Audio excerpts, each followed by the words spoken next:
வணக்கம். சித்தாலயாவிலிருந்து நான் உங்கள் சித்த மருத்துவர் நவீன். நம்ம இன்னைக்கு பார்க்க போகிற டாபிக் என்னன்னு பார்த்தீங்கன்னா, ஹேர் ஃபால் ஆகாமல் இருக்க என்னென்ன மாதிரியான உணவு முறைகள் எடுத்துக்கலாம், அன்றாட வாழ்வியலில் நம்ம என்னென்ன செய்யலாம், என்னென்ன செய்யக்கூடாது அப்படின்னு சொல்லி பார்த்துடலாம். உணவு முறைன்னு பார்த்தீங்கன்னா, first protein and biotin. Biotin ஏன் ஃபர்ஸ்ட் சொல்கிறேன் அப்படின்னா, கெராட்டின்னு சொல்லக்கூடிய ஹேர் புரோட்டீன் ப்ரொடக்ஷனுக்கு இது ரெண்டுமே சப்போர்ட் பண்ணுது. இது இருக்கக்கூடிய உணவு என்னன்னு பார்த்தீங்கன்னா, இறைச்சி, மீன், முட்டை, முளைக்கட்டிய தானியங்கள், இதெல்லாம் வந்து புரோட்டீன் அண்ட் பயோட்டின் அதிகமாக இருக்குது. ஸோ அதை வந்து அதிகமாக எடுத்துக்கோங்க. அடுத்து பார்த்தீங்கன்னா விட்டமின் ஏ வந்து ஹேர் க்ரோத்துக்கு ரொம்ப சப்போர்ட்டிவாக இருக்குது.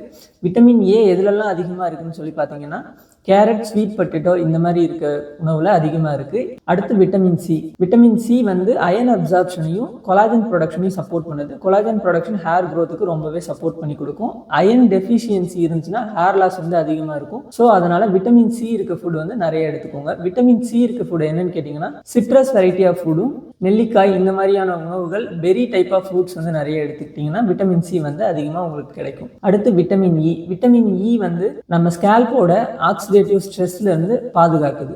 ஸோ அது வந்து அதிகமாக எடுத்துக்கணும். அது அவகேடோ ஃபுட்டில் வந்து நிறைய இருக்குது. விட்டமின் டி என்ன பண்ணுது அப்படின்னு சொல்லி கேட்டிங்கன்னா, ஃபாலிக்கிளோட சைக்கிளிங்கை வந்து ப்ரொமோட் பண்ணுது. ஸோ விட்டமின் டி எங்கேருந்து கிடைக்கும்னு கேட்டிங்கன்னா, நார்மலாக நம்ம சன்லைட் எக்ஸ்போசரே போதுமானது.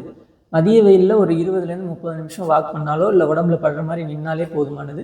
அடுத்து பார்த்தீங்கன்னா அயன் டெஃபிஷியன்சி ஹேர் லாஸ்க்கு ரொம்பவே வந்து ஒரு முக்கியமான காரணம். ஸோ அயன் டெஃபிஷியன்சியை குறைக்கிறதுக்கு நம்ம வந்து ஃபிஷ்ஷு, மீட்டு, தென் வந்து கீரை வகைகள், காய்கறிகள் இதெல்லாம் வந்து நிறைய எடுத்துக்கலாம். முருங்கைக்கீரை, தண்டுக்கீரை இந்த மாதிரிலாம் எடுத்துக்கலாம்.